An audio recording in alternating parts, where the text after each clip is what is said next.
Boa noite a todos. Agradeço a presença de vocês aqui essa noite. Queria agradecer ao Rubem, em nome da Balaio, pela promoção do Seminário de Economia da Cultura. Acho que é sempre importante a gente fazer uma reflexão sobre esse tema. Então, já coloco esse agradecimento. Vamos lá. Eu vou fazer uma fala bem rápida sobre a questão da nova legislação de fomento e incentivo à cultura, mas antes disso eu queria colocar alguns dados que são importantes a gente avaliar e pensar sempre quando a gente vai falar sobre financiamento à atividade cultural. A gente tem que pensar na atividade cultural também como uma forma de geração de emprego e renda, como uma geração de desenvolvimento econômico para o nosso país, para o nosso Estado, uma geração de desenvolvimento econômico também local. Isso às vezes pode parecer um pouco absurdo a gente pensar isso, mas a cultura é um fator fundamental de desenvolvimento econômico para a nossa sociedade. Eu vou apresentando alguns dados ali, mas eu não vou nem ficar muito preocupado em ficar falando muito com os slides ali por causa do tempo. Vou esperar que a Kátia consiga pegar em qual que eu estou falando. Mas eu estou dizendo ali alguns dados com foco na economia criativa. Eu não vou entrar no conceito de economia criativa, ele é um pouco maior do que cultura, nem toda atividade cultural necessariamente está ali dentro, eu não vou perder um pouco de tempo nisso, mas é uma forma de pensar sobre qual o impacto que a cultura tem na economia. A gente tem um trabalho feito aqui em Minas Gerais pelo P7 Criativo, que fez alguns levantamentos de dados, com algumas bases de dados do IBGE e outras fontes, e chegou-se à conclusão de que a economia criativa tem um impacto fundamental na geração de emprego, na geração de renda dentro do Brasil e do Estado de Minas Gerais. Naquele slide ele está falando, não sei se está dando para ler muito, que em torno de 4,6 milhões de empregos são gerados dentro do país no setor da economia criativa. 4,6 milhões, é um número bastante expressivo se a gente for pegar o número de pessoas empregadas no país. Nós temos, dentro dos registros das empresas que estão qualificadas dentro do que a gente conhece como economia criativa, mais de 520 mil empresas. É um número muito significativo, ainda mais se a gente pensar que boa parte, se não a maior parte, das pessoas que atuam dentro desse setor, se a gente for pegar na cultura, os atores, os produtores culturais, a maior parte vive na informalidade. Então, aquele número ali só pega as empresas formais, o que já é um número bastante expressivo. Se a gente for avaliar, então, quem está na informalidade, nós estamos falando de um volume muito significativo, um potencial muito grande. Pode passar essa. Só algumas observações sobre a economia criativa. No P7 Criativo, eles fizeram um estudo, separaram ali alguns setores e tal, mas eu gosto de dar destaque para o setor de mídia, que é o setor de audiovisual, de música, que costuma ter uma relevância muito grande de movimentação de recursos, mas a parte da cultura, praticamente como um todo, ela está dentro desse conceito. Então, é só a gente colocar essa ilustração, mas e é fundamental a gente pensar que todo e qualquer processo de inovação ele está associado com a criatividade. Então, a gente tem que sempre lembrar que, né, pela própria fala do professor agora há pouco, a gente pensar em cultura, a gente também está pensando na criatividade, a gente também está pensando em inovação. Não dá muito para você dissociar uma coisa da outra, né? Os elementos são muito próximos, tem uma interlocução muito próxima em qualquer setor econômico. Então, toda a inovação ela tem um quê e um viés de desenvolvimento também por meio da arte, por meio da cultura. Então, é importante não perder isso de vista. Os dados ali estão mostrando... Volta para o anterior. Sobre esses mesmos dados que eu falei do Brasil, da questão de empregos, 457 mil empregos gerados só em Minas Gerais, do ramo da economia criativa. Pode passar para o próximo. Temos uma massa salarial mensal de quase 800 milhões de reais só aqui no estado de Minas Gerais. Então, vamos pensar aí no volume de dinheiro que está transitando só em massa salarial com esse setor. Ali, só para fazer um quadro comparativo, que no Brasil, então, 10% dos empregos formais registrados são voltados para o setor da economia criativa. Eu já falei que isso é extremamente relevante, e estamos falando de empregos formais. É sempre importante a gente estar com isso em mente. E o mesmo percentual em Minas Gerais. Por que é importante a gente pensar no investimento em cultura? Porque ele gera emprego. Isso é muito claro. E aí a gente tem uma pesquisa da Fundação João Pinheiro, é uma pesquisa até muito antiga, ela é de 2009, mas ela ilustra que dos recursos públicos que foram investidos por meio da Lei Estadual de Incentivo à Cultura, 60% desses recursos são injetados diretamente na geração de emprego e renda. 60% dos recursos. Sabe qual que é o montante de recursos da lei que foram investidos nos últimos 21 anos pela Lei Estadual de Incentivo à Cultura? 800 milhões de reais em 21 anos. Sendo que 60% desses recursos são diretamente injetados na geração de emprego e renda. É um valor muito significativo. Então, não tem como a gente pensar em um discurso de desenvolvimento econômico e pensar em questão econômica sem pensar na cultura. Ela é fundamental. E a gente tem que avaliar que nós temos um cenário dentro do estado de Minas Gerais de uma dependência econômica muito grande em algumas commodities, como a mineração e a siderurgia, e isso tem um limite, isso tende a acabar em determinado momento. Né? A gente tem que fazer uma reflexão de desenvolvimento econômico para o nosso estado com algo que é mais sustentável. E por que não a cultura? Um outro dado legal para a gente pensar no investimento na atividade cultural é uma pesquisa que a Fundação Getúlio Vargas fez para o Ministério da Cultura, que demonstra que, pela Lei Federal de Incentivo à Cultura, isso a gente consegue replicar para qualquer outro instrumento de fomento cultural, seja a Lei Estadual de Incentivo à Cultura, as leis municipais de incentivo, o próprio Fundo Estadual, os fundos de cultura, que a cada R$1 investido num projeto, numa atividade cultural, você tem um retorno para a economia de 1,59. Então, a gente está falando de taxa de retorno mesmo. Quem é economista fica com isso na cabeça. Está falando de taxa de retorno para a economia. A cada R$1 de recurso público investido em uma atividade cultural, a gente tem um retorno de 1,59. Então, não é uma atividade que é uma despesa simplesmente, é uma atividade que gera, né, que você tem um incremento na economia a partir daquele desenvolvimento e daquele aporte de recursos. Ainda numa pesquisa da Fundação Getúlio Vargas para o Ministério da Cultura, enquanto ele ainda existia, a gente tem uma pesquisa que foi feita com o Festival Literário de Paraty, no qual eles apuraram que o festival como um todo, eu não sei exatamente agora quanto tempo ele dura, mas salvo o juízo são 15 dias, alguma coisa nesse sentido. Durante esse período de uma quinzena, foi gerado na economia local, e obviamente se expande para o estado do Rio de Janeiro e para o Brasil como um todo, mas só o investimento naquele festival, é um festival literário, eu não estou falando nem de música, nem de audiovisual, estou pegando literatura, que muitas vezes é muito esquecida e as pessoas dão pouca relevância. 47 milhões foi o impacto econômico desse festival durante 15 dias. É um impacto muito expressivo. E o que eu acho mais legal, o investimento público, por meio de leis de incentivo, enfim, por meio de investimento público naquele festival, ali a gente está pegando a 16ª edição, foi de 3,5 milhões de reais.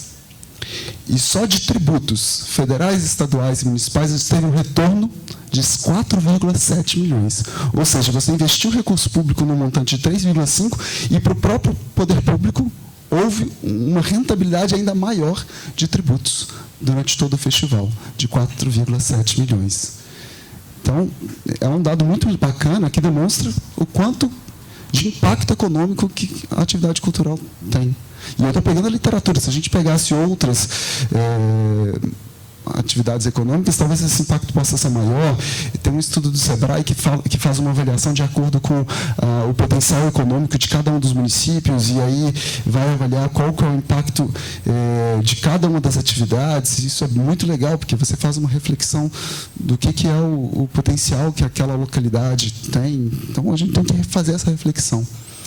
E sobre emprego, só nesse festival foram gerados 1.349 empregos, sendo metade direta e metade indireta. Então, reforçando o discurso da questão da geração de emprego e renda que a gente tem. Então, reforço a importância do desenvolvimento econômico local por meio do investimento cultural. E eu vou falar um pouco da Lei de Incentivo à Cultura e do Fundo Estadual de Cultura, e eu gosto de pegar um dado que é interessante. Na hora que a gente for falar de lei de incentivo. Hoje, na hora que uma empresa como a Algar paga o ICMS, se ela pagar R$1 de ICMS, esse dinheiro vai para o caixa do Estado. Desse valor, por lei, pela Constituição Estadual, 25% retorna para os municípios, só que são 853 municípios em Minas Gerais. Então, a cada R$1, 25 centavos vai para os municípios. Mas, para Uberlândia, eu acho que é menos de 1 centavo de cada R$1 que a Algar paga de ICMS. O que é interessante a gente pensar quando a gente for falar de lei de incentivo de qualquer esfera? É uma oportunidade que uma empresa tem de injetar recursos naquela localidade na qual ela está atuando e promover o desenvolvimento econômico daquela região, do município de Uberlândia, do município de Uberaba, de Araguari, enfim, de algum município aqui da região. Por quê? A partir do momento que ela estabelece que ela vai utilizar uma parte do recurso que é do ICMS, que é a isenção fiscal, para a atividade cultural, ela vai garantir que uma parcela desses recursos, desse R$1 que ela está pagando de imposto, a Algar pode destinar 3%. Ela vai garantir que 3% desse montante de ICMS que ela está pagando vai ficar aqui em Uberlândia, ou aqui na região. E ela está promovendo o desenvolvimento econômico local, pensando em todos esses dados que eu mostrei aqui. Então, não é um papel só do Estado definir o aporte desses recursos e tal, mas a parceria com as empresas é fundamental nesse sentido também. E aí, na hora que algum produtor cultural vai bater na porta da empresa pedindo captação de recursos, tem que ter isso em mente, de conversar e ter esse diálogo. Olha, nós estamos falando não só da promoção da minha atividade cultural, que tem uma série de benefícios que eu nem vou falar aqui agora. Desenvolvimento humano, enfim, não vou entrar nessa esfera aqui agora. Mas também tem um foco no desenvolvimento econômico local. Isso é fundamental a gente ter em mente. Pode passar, eu vou pular esses slides, pode passar. E aí, feito essa introdução, eu vou entrar sobre a nossa legislação de fomento e incentivo à cultura. Em Minas Gerais, eu já comentei que a lei de incentivo existe há 21 anos, ela é de 1998, já foram mais de 800 milhões de reais investidos, ela já passou por 2 marcos legais, um de 1997, depois um de 2008, e agora a gente tem uma legislação de 2018. E nós temos também o Fundo Estadual de Cultura, que ele existe desde 2006, já foi um aporte de recursos na média de em torno de 80 milhões de reais ao longo desses 12 anos de existência do Fundo Estadual de Cultura.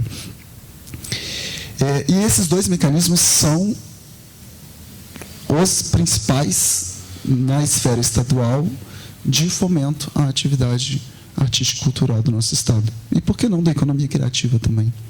São os 2 principais mecanismos. E foi feita uma construção que começou lá em 2013, com a conferência de cultura que teve em 2013, e a elaboração do Plano Estadual de Cultura e todas as discussões que começaram lá atrás, começou-se o debate também sobre uma revisão significativa da legislação de fomento e incentivo à cultura. Nós tivemos, né, várias rodadas e tal, que culminou na sanção da Lei 22.944, em janeiro de 2018. É importante destacar que a Lei 22.944 não é uma lei só de fomento e incentivo à cultura. Ela é uma lei mais ampla, a gente, pegando no contexto do Sistema Nacional e Sistema Estadual de Cultura, é uma lei que consolida o Sistema Estadual de Cultura, estabelece a parte do financiamento da atividade cultural e também estabelece a legislação Cultura Viva, mas eu vou focar aqui na parte do sistema de financiamento, que é um dos capítulos dessa legislação. Ela entrou em vigor, então, em janeiro. Em julho, foi publicado o Decreto 47.427, né, de 2018, que vai regulamentar o processo do incentivo fiscal à cultura e também do fundo. Pode passar, eu já falei desse, pode passar para o próximo. E aí, alguns aspectos são importantes a gente trazer sobre essa nova legislação, que é, primeiro, um fortalecimento significativo do Fundo Estadual de Cultura. Ele passa a ter um papel ainda mais protagonismo no processo do fomento à atividade cultural. A gente tem uma perspectiva que ele já teve uma média anual de aporte de recursos na faixa de 9 milhões de reais. A gente tem uma expectativa de que ele passe a ter 3 vezes mais recursos do que ele teve na média histórica dos seus 12 anos de existência, podendo chegar a 40 milhões de reais. Então, ele passa a ter um processo muito importante de protagonizar o processo de fomento à atividade cultural. Porque o incentivo fiscal, e ele de qualquer esfera, ele tem um caráter um pouco concentrador. Aí a gente até dá um cutucãozinho nas empresas, no sentido de que, efetivamente, o fomento por meio do incentivo fiscal, fica concentrado nas áreas de atuação da empresa. Não é muito comum que a empresa olhe para as regiões na qual ela não atua, porque ela vai querer ter a exposição de marca dela, e se a Algar não atua em Juiz de Fora, qual que é o interesse dela em estar apresentando a marca dela em Juiz de Fora? Então, tem um processo de concentração, e historicamente, na região metropolitana, a lei de incentivo concentrava 80% dos recursos. Então, é um processo de concentração muito significativo. E o fundo tem esse caráter de distribuição de recursos, né? Tem um processo histórico, principalmente depois de 2011, que o fundo destinava em torno de 15% para Belo Horizonte no máximo. Então, há essa preocupação dentro do Fundo Estadual de Cultura dessa distribuição de recursos muito significativa. Nesse processo da revisão da legislação, o fundo então passa a ter um aporte de recursos mais significativo proveniente da isenção fiscal. A partir dessa legislação, 35% da isenção fiscal aportada pela empresa na atividade cultural é destinada para o Fundo Estadual de Cultura. Então, isso promove uma possibilidade de a gente chegar em 40 milhões, tendo em vista que em 2019 o montante de recursos que a gente tem disponível para a atividade cultural por meio de isenção fiscal é de 108 milhões. Então, fazendo o cálculo aí, 35% vai dar em torno disso. Então, é um aporte significativo. O fundo ele permite a participação dentro dos editais que forem lançados pela Secretaria de Estado de Cultura por meio de pessoas físicas e pessoas jurídicas e também das prefeituras municipais. Então, ele é um instrumento importante de fomento também para as prefeituras, que é uma outra inovação, e ele passa a ter uma obrigatoriedade de trabalhar de forma mais setorializada. Então, a gente prevê a edição de editais para atuar em cada um dos setores artísticos, culturais no nosso estado, também com uma preocupação regional, podendo eventualmente até ter um edital regionalizado. Deixa eu tentar voltar ali para algumas coisas. Acho que eu não vou nem me preocupar com ele, porque eu tenho só 10 minutos ali. Então, sobre o fundo, eu queria colocar um pouco disso. Sobre a lei de incentivo à cultura, né, ela acaba sendo mais conhecida até pelo montante de recursos que historicamente ela aportou.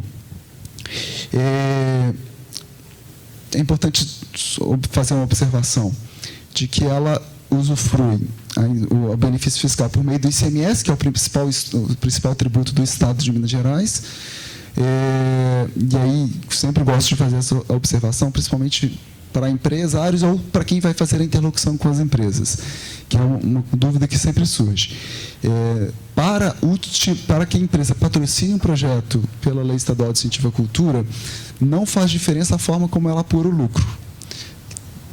Ou seja, se ela utiliza lucro real, lucro presumido, isso não faz diferença para a lei estadual, isso faz diferença para a Lei Federal de Incentivo à Cultura, que usa como tributo o imposto de renda. Qual que é a exigência que nós temos para que uma empresa seja patrocinadora por meio da Lei Estadual de Incentivo à Cultura, por meio do incentivo fiscal? Ela tem que ter um faturamento anual mínimo de R$4 milhões. Então, ela não pode ser optante pelo Simples, que é um pouco dentro desse limite. Então, ela tem que ter um faturamento anual de R$4 milhões. E ela vai ter uma dedução fiscal de acordo com o porte da empresa, né, do porte dela. Uma empresa que a gente considera de pequeno porte, que vai de R$4 milhões a R$18 milhões, ela pode ter uma dedução fiscal de 10%. Então, se ela paga de ICMS R$100 mil por ano, ela pode deduzir R$10 mil e aportar num projeto. Uma empresa de médio porte pode fazer essa dedução fiscal de 7%, e uma empresa de grande porte em 3%. Então, esses dados estão dentro da nossa legislação, mas eles interferem no montante que a empresa vai ter de disponibilidade para utilizar o incentivo fiscal. Lembrando que 35% desse montante vai para o fundo. Os outros 65% vão para o projeto cultural. A empresa, além da parcela para o fundo, ela tem um aporte de recursos próprios, que a gente dá o nome de contrapartida, que, principalmente para o interior do Estado, esse valor foi bem reduzido pela legislação. Ele varia de 0,5% para as empresas de pequeno porte a 2,5% para as empresas de grande porte. Isso é a média. Existem outras situações que aumentam esse valor, mas não é a regra. Então, vou me prender um pouco só nesse montante. 2,5% não é um valor tão expressivo assim de verba própria, pensando em todos os benefícios que eu já coloquei que a atividade cultural tem para a nossa sociedade. A Lei Estadual de Incentivo à Cultura, como fundo, pode apoiar projetos de pessoas físicas e pessoas jurídicas com fins lucrativos. Aí, aqui, no caso, não entram as prefeituras. O projeto ele vai ter valores que podem variar de R$250 mil a R$1,8 milhão, de acordo com algumas categorias, que eu não vou detalhar aqui agora, mas o valor total que o projeto tiver de autorização de captação, ele pode receber. Então, há uma preocupação aí de perder os 35% para o fundo, o que não necessariamente interfere dentro do processo, porque o projeto, caso ele custe R$100 mil, ele pode receber os R$100 mil e ele vai receber esse valor em conta, caso capte esse montante. Deixa eu lembrar aqui algumas coisas mais. Dentro da nossa legislação, e aí, tanto para o fundo quanto para a lei de incentivo, a gente trabalha com praticamente todas as áreas artísticas culturais. Dentro da Lei 22.944, ele elenca essas atividades culturais em 9 áreas, que vai desde as artes cênicas para o audiovisual, as artes visuais, a música, a literatura, o patrimônio material, que envolve principalmente a arquitetura, o patrimônio imaterial, que eu gosto sempre de dar o foco para a questão da gastronomia, principalmente se a gente for fazer uma avaliação do viés turístico do Estado de Minas Gerais, o principal fator de turismo do Estado é a gastronomia, né, até muito mais do que as próprias cidades históricas. Então, é importante a gente avaliar isso, pensando na questão do desenvolvimento econômico. A gastronomia tem um papel importante e ela é reconhecida como atividade cultural aqui em Minas Gerais. A gente tem a área também voltada para a manutenção de centros culturais, museus, arquivos e de festivais que incorporam as atividades culturais como um todo. Vamos passando ali para ver se... Eu já fui longe já. Pode passar, pode passar, pode passar. Ah, tá, beleza. Gosto sempre de falar um pouquinho sobre o fluxo dos projetos dentro da lei de incentivo, porque isso costuma gerar muitas dúvidas.